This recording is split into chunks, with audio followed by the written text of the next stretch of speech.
I think sometimes we have to change our mindsets as adults. We have to look at not the oppressed, but the oppressor, and that's our practices. I use the analogy of going fishing, and you come to a lake and the fish are stinking and the lake is black and dirty. Most of us would say, what happened to the lake? But many of us in education pick up the fish and we say, what's wrong with the fish? And we got to stop picking up children and saying, what's wrong with them? We created conditions that they have had to adjust to. Welcome to my interview series. Today I talk with Michael Lowe from Shelby County, and we have this really cool conversation about grading and other topics around developing people. And I think he asked some great questions like, what are we measuring? What are we grading for? I think that you'll find our conversation really interesting. I'll see you on the other side. All right, Michael, welcome. I'm excited to have this conversation with you as the Director of Equity and Leadership at Shelby County. I think that there's some really interesting conditions in Shelby County, and I'd love to just kind of pick your brain a little bit and share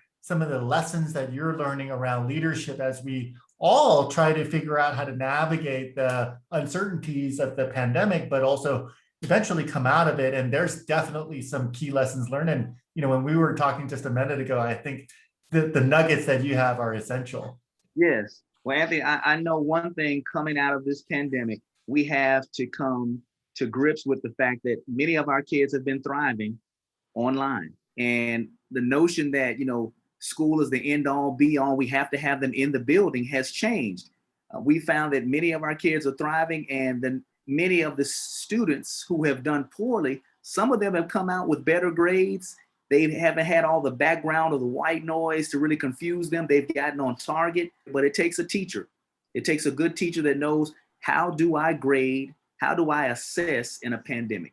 And that's what we've really been focusing on, our practices as adults. There are definitely going to be kids that need to be in school. There are definitely kids that need to be in school some of the time. And there are definitely kids that just are better off not in school, depending on your situation. And so how do you, in your role, change the mindset of the educators that you work with, that those conditions exist and we need to figure out how to serve those conditions? We sometimes come with the notion that we are saving a lot of our kids. A lot of the deficit mindsets around Black and brown children is that school is the only place inside these walls that we can save them.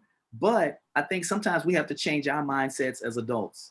We have to look at not the oppressed, but the oppressor, and that's our practices. I use the analogy of going fishing, and you come to a lake and the fish are stinking and the lake is black and dirty. Most of us would say, what happened to the lake? But many of us in education pick up the fish and we say, what's wrong with the fish? And we got to stop picking up children and saying, what's wrong with them? We created conditions that they have had to adjust to. And I think this online, this COVID-19 virus and these viral times have taught us kids can adjust, and we have to adjust as well. Our instruction, on-demand instruction, the timing, how we relay assignments, and how we grade or sort kids in or out is important. Yeah, oh man, I love that analogy you have, because yeah, you're right. Like I think about anything, any kind of conditions like that, and I'm like, I don't blame the recipient of the condition, right? And we ask our leaders, whether you're the conservation department or whatnot, you're like, or the mayor, you're like,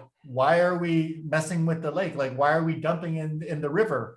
And so how do you get leaders to set the condition for learning? And what does that actually look like for you? Well, for us and for me in Shelby County, we always ask leaders to identify who they are. Do they see who they are historically? When you walk into a school building named after Frederick Douglass, if you walk in a school building named after one of our billionaires that was in the city, Robert R. Church, or know the history of where you're serving at, know who you are, know the population in which you serve, find out what is needed in that community, but don't always think we know everything, because an unplanned entry into a school building or a school year can mean failure for the principal as well as the students. I think what you said makes a lot of sense. Leslie Torres Rodriguez at Hartford, Connecticut, she said proximity and context is key, right? Being in there, being present. What are other muscles that leaders need to create the setting? I think having cultural competence, knowing who they are culturally, falling in love with the problem of racial equity in the schools, because we all know all of our schools are judged on performance, and we know that our Black and brown students, our Latinx population as well are considerably statistically underperforming. So we have to understand who are we as leaders and who are we hiring to work with these young people, creating cultures where people feel comfortable and asking them, besides saying, I need a job, why do you want to teach in this neighborhood? Do you understand where you are teaching? And setting up those conditions for people to be honest. So you had mentioned a little bit about grading. And I think that was interesting because a lot of districts now are starting to think about, how do we grade? What do we grade? Should we go to competency, right? Like 2 years of remote, and it's like everything you thought kids knew is completely out of whack, for 55 million kids. What are you thinking about now with all of this? The best way is to ask the people in the trenches, how do you grade? And we begin to come up with the ideas behind how do you grade classwork? How do you grade homework in a pandemic? What's the difference? Because once you turn off the screen, is that homework? And also, how do you recover when the child has something?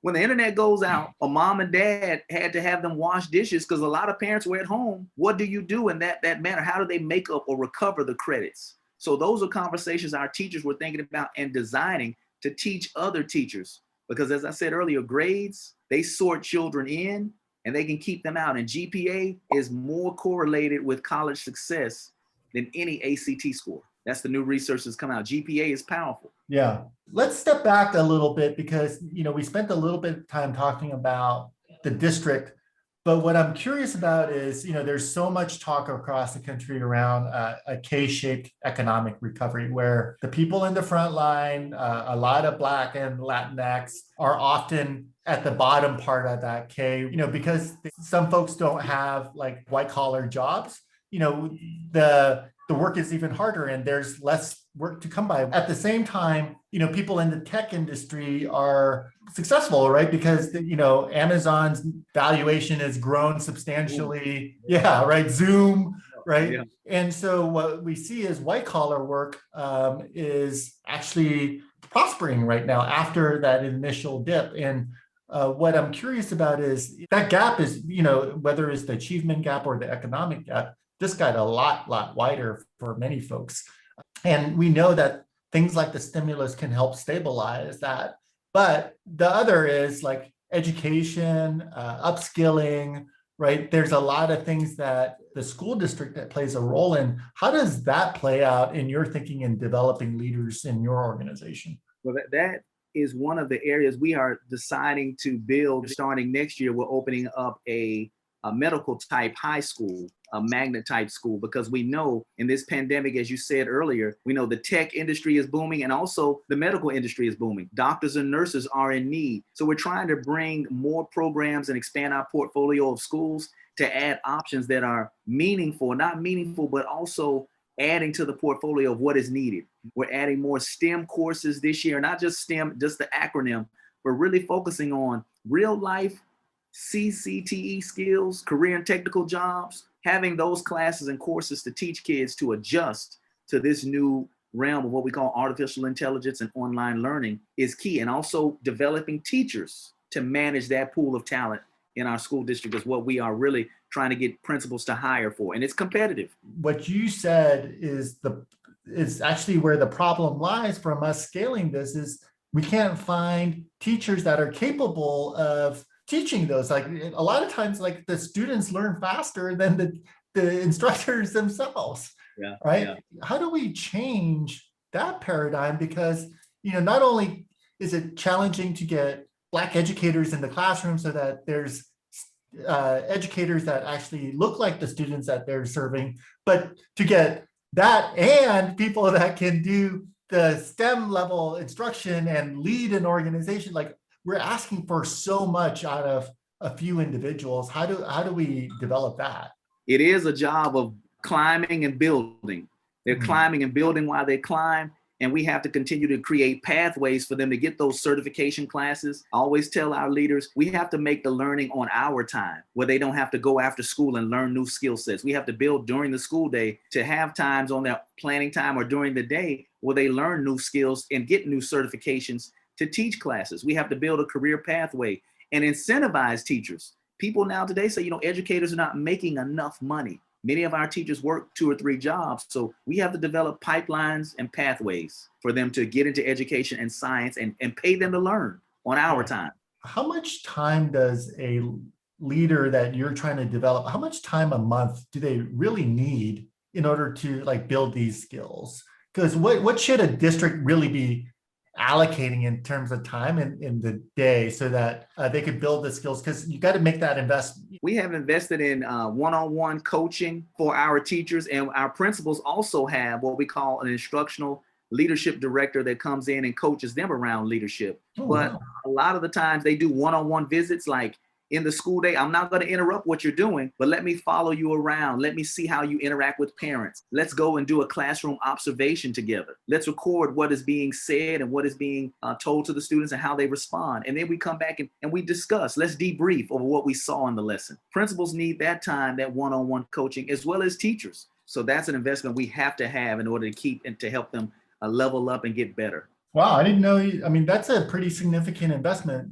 and time, but I do think that those one-on-one coaching opportunities are essential for the growth, because you can't personalize, just by offering one standard program to everybody, right? Like everybody's at a different place in their own leadership development. With the teachers, we've taken pictures of teachers and put them up in the school and say, go to this teacher if you want to learn how to do lesson planning. Go to this teacher if you want to learn how to build better objectives. Go to this teacher if you need to learn how to ask better questions during your lesson. So just building a cadre of teachers in the building, because that's how you get stronger. You got to depend on the leaders in the locker room, the teachers in the classroom.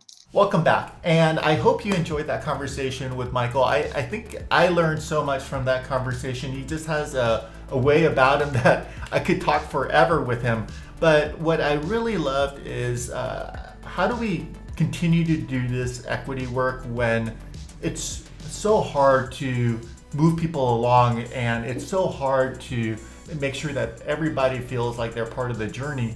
And I love what he said about that we just need to love the work, just need to love it. And that makes it so simple. So I ask you, do you love the work that you're doing? Do you in particular love the equity work that you're doing? Peace.